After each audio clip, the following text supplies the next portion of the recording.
Салем Достар, рад вас видеть. Скажу честно, я этот ролик записывал уже, наверное, раз 10, но до сих пор так итогово не выложил, многие материалы удалились, поэтому сейчас я его попробую переснять. Надеюсь, вам этот ролик понравится, эта тема понравится. Сразу хочу предупредить, ребят, что я не хочу, чтобы на моем канале были какие-то скандалы, ругань в комментариях. Я за то, чтобы все люди абсолютно, вне зависимости от их веры, национальности, расы, жили в мире, согласии и дружбе. На самом деле и этого я бы хотел в Казахстане. У нас есть проблема, на которую, к сожалению, почему-то очень мало обращают внимания, мало кто о ней говорит, хотя, мне кажется, ее должны вообще поднимать и обсуждать люди, депутаты, чиновники, те, кто занимаются решением вопросов, важных государственных вопросов.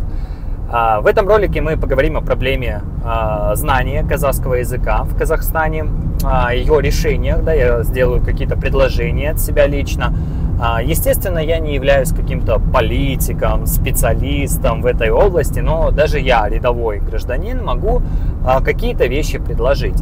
Окей, давайте сначала вообще разберемся, что за проблема, о чем идет речь, а потом уже поговорим о ее решении, и вариантах. В Казахстане есть три, наверное, самых популярных языковых группы людей, точнее, группы, на которые можно разделить людей. Первая группа – это которая в совершенстве владеет русским языком, но не знает и не понимает казахского. Вторая группа людей, которая в совершенстве говорит на казахском языке, но не знает русского. И третья группа людей, которая идеально говорит и на русском, и на казахском. Вот у третьей группы людей реально нет никаких проблем, потому что они могут коммуницировать как с первой, так и со второй группой. Вторая и первая группа уже между собой коммуницировать не могут. Казалось бы, говори на каком языке хочешь, права, свобода и прочее. Тут я абсолютно согласен. Но когда огромная часть населения не понимает другую огромную часть населения, возникают проблемы. Первое, это вы можете сами, тут без всякой рекламы зайти в любой новостной портал в Инстаграме, типа Криспи или ВКонтакте, разные сообщества, тематические, связанные с Казахстаном.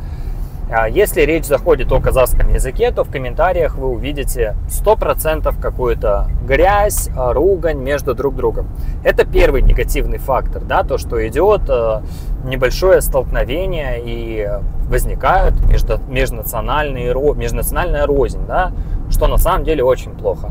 И второй момент – это экономически, потому что когда большая часть населения не понимает другую, естественно, это негативно влияет на экономику. Не буду сейчас расписывать, как это все устроено, как это работает, но поверьте мне, экономически это очень не круто.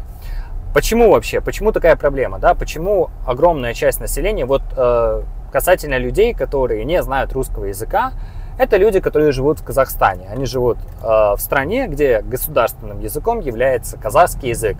И упрекать их за то, что они не говорят по-русски, я считаю, это просто глупо. Почему большая часть населения, живя в Казахстане, где государственный язык казахский, не знает казахского языка? Давайте вообще попробуем разобраться, в чем корень проблемы. Я раньше думал, что, может, это как-то связано с менталитетом и прочее, но на самом деле всю эту теорию может разбить несколько фактов. Самые основные из них – это когда Советский Союз обвалился. Раньше же практически нельзя было выехать из страны, только какие-то определенные группы лиц могли покидать Советский Союз, был железный занавес. И как этот занавес обвалился, огромная часть людей, русскоговорящих, которые не знали никаких языков других, кроме русского, уехали в Европу, в Америку, в Канаду и так далее, в разные страны. И они отлично там ассимилировались, они выучили язык страны. То есть, поэтому, как говорить, что это какая-то ментальная проблема, что не хотят учить казахский, мне кажется, нет, потому что есть обратные примеры. Значит, проблема кроется немножечко в другом. Так вот, почему же не говорят на казахском языке? Я для себя лично, я не говорю, что я тут прям 100% прав и так далее. Может, есть еще какие-то факторы, но то, что я назову, это безусловно является одним из важных факторов. Первое, нет глобальной необходимости. Объясню. Например, если ты сейчас, зная казахский или зная русский, полетишь жить в Германию, окей, ты в принципе там сможешь существовать, но не жить. Ты не сможешь нормально трудоустроиться без немецкого языка, да, то есть какие-то профессии для тебя будут доступны, но это будут, как правило, профессии из разряда грузчик, фасовщик, там и так далее. Ну, то есть это будут низкоквалифицированные отрасли, да, низкоквалифицированная деятельность, то есть ты не сможешь полноценно существовать в социуме, ты не сможешь пользоваться огромным количеством услуг. В Казахстане же такой проблемы нет. Если ты не знаешь казахского языка, то в целом, так или иначе, ты жить сможешь. Да, в каких-то регионах это будет сделать сложнее, где население больше говорит на казахском и меньше понимает русского. А в каких-то регионах, то есть вообще без каких-либо проблем, да, в Казахстане действительно очень много русскоговорящих городов, где преобладает русская речь. И, естественно, человек, который живет здесь и знает русский язык, он думает, ну а какой в этом смысл? Первый фактор. Второй. К сожалению, да, я про это записывал ролики, но как среди людей, говорящих на казахском языке, как среди людей, говорящих на русском языке, существует тот факт, что многие из них не рассматривают Казахстан как страну, в которой они проживут всю свою жизнь. Объясню. Возможно, они и проживут, да и скорее всего, они никуда отсюда не уедут, эти люди. Но в мыслях они думают, я уеду в Европу жить, я уеду жить там в Америку. Вот у меня получится, заработаю денег, свалю туда. И они думают, а какой смысл мне учить язык, если я в этой стране не останусь? Я понимаю, что, во-первых, с Казахстана и так колоссальный отток мозгов, отток людей, да, и на самом деле там единицы, единицы в процентном соотношении уезжают, остальные остаются, но огромные цифры людей, которые не уезжают, но планируют уехать, и это тоже немножечко, скажем так, ну, представьте, вы бы приехали в Германию, и вы бы думали, так, ну, я тут поживу, там, типа, полгодика-годик, и уеду жить, там, в Нидерланды. Или, там, окей, не Нидерланды, не самый лучший пример, например, в Америку, да, вы бы сосредоточились на изучении английского языка, там, да, а не немецкого, вы подумали бы, ну, а какой смысл мне, там, усовершенствовать свой немецкий язык, если я отсюда уеду? Это тоже очень сильный фактор, почему казахский язык, да, многие не учат его. Третий момент, третий или второй, не помню, ну окей, пусть будет третий. Третий момент – бизнес. В Казахстане все еще бизнес на русском языке. Кто бы что ни говорил, основной бизнес ведется на русском языке. Почему? Тут на самом деле очень много разных тоже факторов. Назову один из таких основных, то что русский язык – это, скажем так, международный язык в СНГ, да, то есть СНГ бизнес, если мы берем Казахстан, Узбекистан, Таджикистан, Киргизию, Россию, Беларусь, Украину, возьмем любую страну, Молдова, там, неважно, то в случае бизнеса, бизнес из России, бизнес из Казахстана будет говорить на русском, бизнес из Казахстана, из Узбекистана будет говорить на русском, потому что это язык, который объединяет бизнес в этих странах ввиду совместной истории Советского Союза и прочего. Вот. Ну и бизнесмены все-таки, да, основная их часть — это люди, выходцы из Советского Союза. Да, их становится все меньше и меньше ввиду того, что, ну, время, вырастает новое поколение, и, скорее всего, это поменяется. Возможно, там будет английский язык, язык общения между странами бывшего Советского Союза, но на данный момент эту роль выполняет русский язык, и отсюда, конечно же, понятно, почему, да, скажем так, он популярен в бизнесе. Это тоже очень важный фактор. Вот. Я сейчас, чтобы вы понимали, я тут не занимаюсь оправдыванием никаким, ни в коем случае. Каждый человек, живущий в Казахстане, он должен базово знать казахский язык. И, ребят, хочу заметить, слово «базово» его очень сильно исковеркали, и какая-то есть подмена понятий, что ли, потому что многие пишут в резюме, да, там, знание, там, родной русский, базовый казахский, но базовый это не значит, что ты знаешь, там, меннатун, да, или сенатункан, да, там, то есть, или калайсын, нет. Базовое знание языка — это когда ты можешь на нем изъясняться, когда ты можешь что-то объяснить, продать, рассказать. Да, может быть, в базовый казахский язык не входит знание философии, размышления о будущем, о вселенной и прочем, согласен, тут никаких вопросов, но базовое ты должен разговаривать. У нас это понятие очень сильно исковеркали, поэтому я говорю, что базово должен знать каждый. Я тут не занимаюсь оправданием, я просто рассматриваю проблему целиком. Это очень важно, потому что если мы будем говорить, что вот, да, там, русские, русскоговорящие не хотят учить казахский язык, к сожалению, Это правильно будет, но и это будет отчасти правда, но это не решит проблему. Проблему нужно рассматривать чуть-чуть более глубже, это очень важный момент. Вот. Поэтому, чтобы вы понимали, тут не оправдание идет. Я считаю, что каждый должен стараться учить язык, развивать его, да, там, повышать уровень своего казахского языка. Это 100%, живя в Казахстане. Четвертый фактор, причина, почему казахский язык, да, почему огромная часть населения на нем не говорит, это отсутствие школьного образования, либо оно максимально некачественное. Я говорю сейчас так уверенно, по такой причине, что я поменял 10 или 11 школ. Я уже не помню точное количество, потому что реально я когда-то подсчитывал их, что-то записывал. Я не помню, то ли 10, то ли 11, сейчас вспоминать не буду, но я учился в Шымкенте, я учился в Алматы в разных школах. Единственное, что я могу отметить, да, где у меня был хороший казахский язык, где было хорошее преподавание, это когда я учился в казахской школе. То есть у меня все предметы были на казахском языке, да, и тогда, естественно, да, мы говорили, у меня был хороший разговорный, я тогда, в принципе, говорил даже, наверное, больше на казахском, чем на русском. То есть на русском я говорил, скорее всего, только дома, потому что друзья были все казахи, школа казахская и прочее. А вот что касается дальнейшего, когда я уже перешел в русскую школу, там переехал в Алматы, потом обратно в Шымкент, короче, у меня была всего одна школа казахская, и когда я перешел в русскую школу, конечно же, я офигевал. Первые годы мне было просто смешно, по казахскому мне было всегда 5, а чем старше я становился, тем мне становилось грустнее, потому что у меня были отличницы в русских школах, в которых по казахскому стояло 5, и они действительно, стоит отдать им должное, они хорошо знали правила казахского языка, они отлично могли написать диктант, но они знали казахский язык чисто механически, они не знали его разговорно, то есть если вы начать с ней разговаривать, то она лишь может поговорить шаблонами, заученными фразами, не более того, не всегда понимая их значение. Пусть она и скажет их правильно расставит слова в предложении, но так или иначе она не сможет не понять человека, говорящего на казахском языке, на настоящем казахском, а не которые тебе на уроке разжевывают и говорят, вот что прям было понятно, еще и с подсказками. Нет, то есть она не сможет поговорить с человеком, с носителем казахского языка. Да, этого уровня не было, но у нее стояла 5.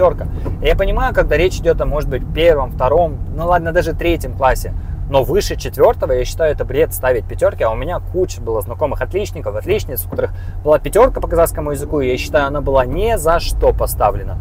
А у меня по казахскому тоже всегда были 5, может, 1-2 раза там была 4 из-за прогулов, но у меня никогда не было проблем с языком, может, потому что я жил в Шымкенте, казахская школа, плюс район, где были одни казахи. Я всегда общался, дружил, казахшакурец, вот это все меня окружало. Возможно, ну невозможно, а поэтому у меня, да, были хорошие оценки, для меня никогда казахский не был проблемой.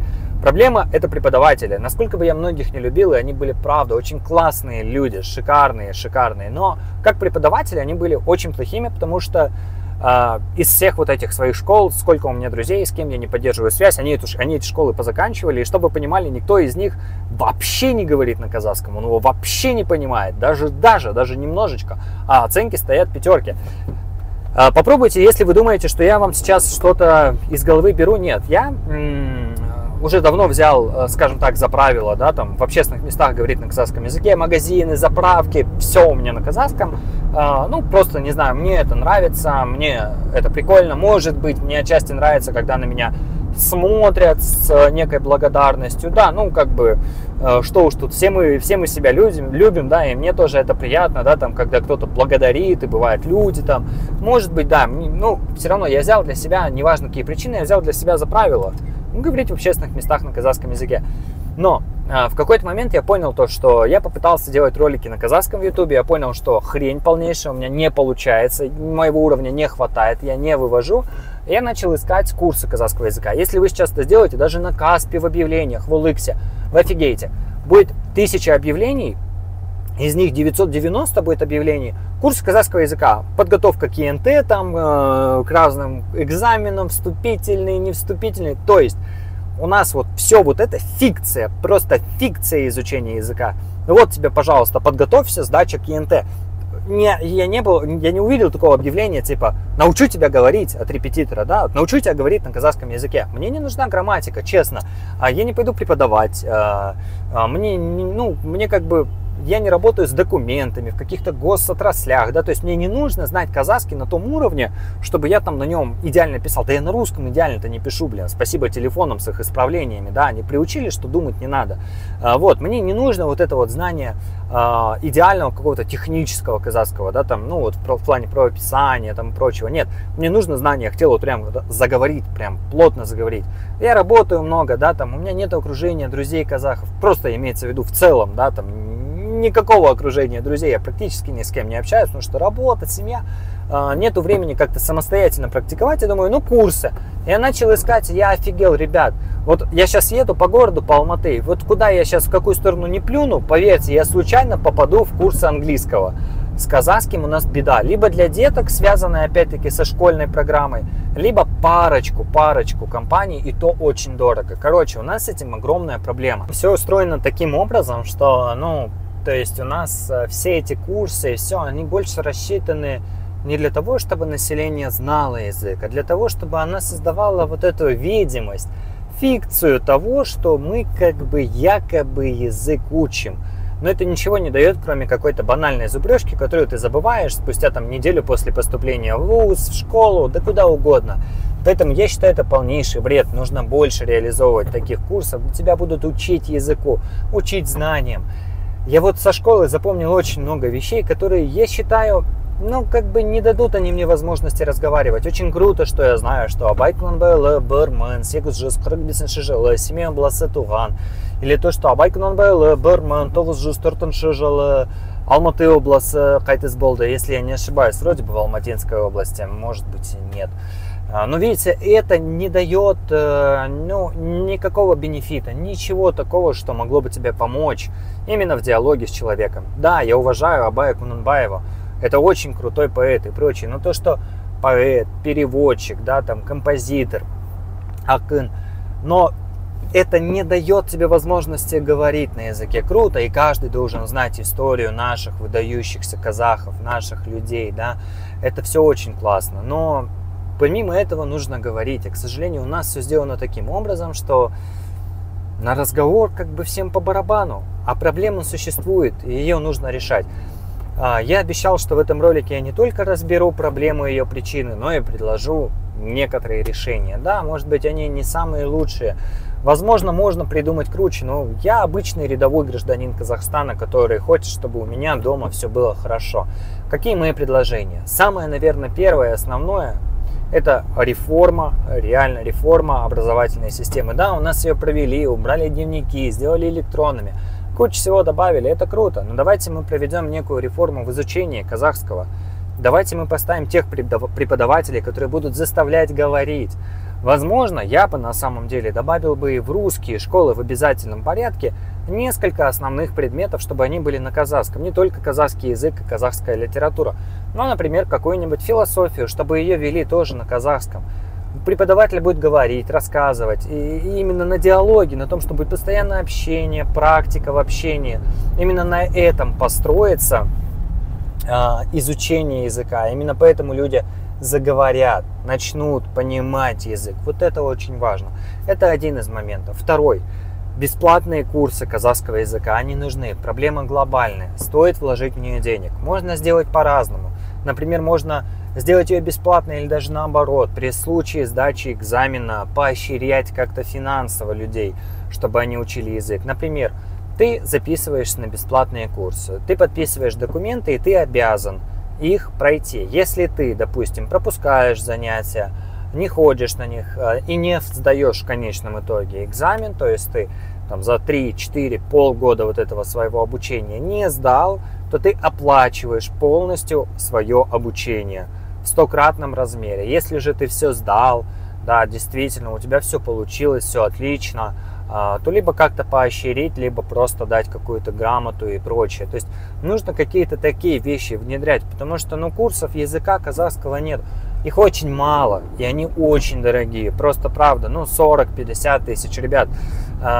Есть люди, которые, блин... Через 200 метров камера контроля разметки. Простите, пожалуйста, я забыл выключить уведомления 2GIS. Есть люди, которые зарабатывают 100, 120, 150 тысяч. Да, условно, у них там, блин, квартира, коммуналка, да, и нету возможности платить 50 тысяч сверху за курсы. Просто правда, я знаю много тех, кто очень хочет, но он финансово, физически не может. У меня плюс-минус та же ситуация была, потому что я вот решил, я разбираю свои проблемы и записываюсь на курс. Вот сейчас я записываюсь на курс казахского языка. Я, наверное, запишусь с нуля, потому что я не уверен так настолько в своем знании языка. Я хочу, чтобы какие-то свои ошибки, моменты, но я именно хочу записаться туда, где меня будут учить разговаривать. Мне не нужно знать падежи. Нет, конечно, безусловно, нужно, чтобы речь была грамотной, правильной, но я лучше буду говорить неграмотно и неправильно, с ошибками на казахском языке. Я это исправлю в практике с людьми. Мне нужно, чтобы я мог разговаривать, чтобы мог что-то обсудить. Да, я очень часто сталкиваюсь с клиентами в своей работе, да, которые не знают русского языка.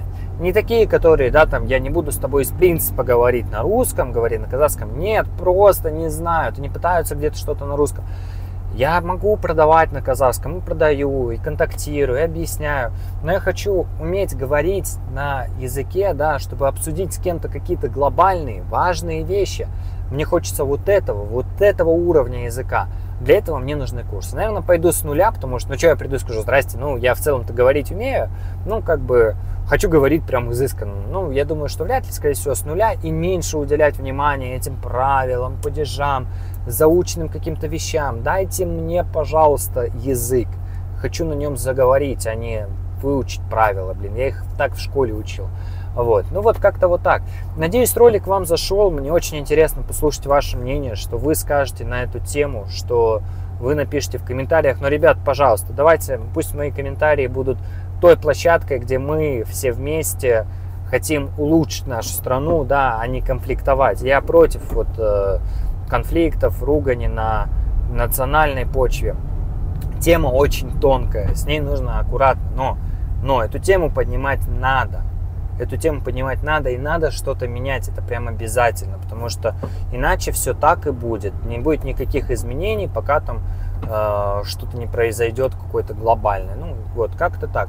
Спасибо, ребят, вам за просмотр. Надеюсь, ролик был интересный, информативный. Надеюсь, вам он понравился. Всем салбол. Пока-пока.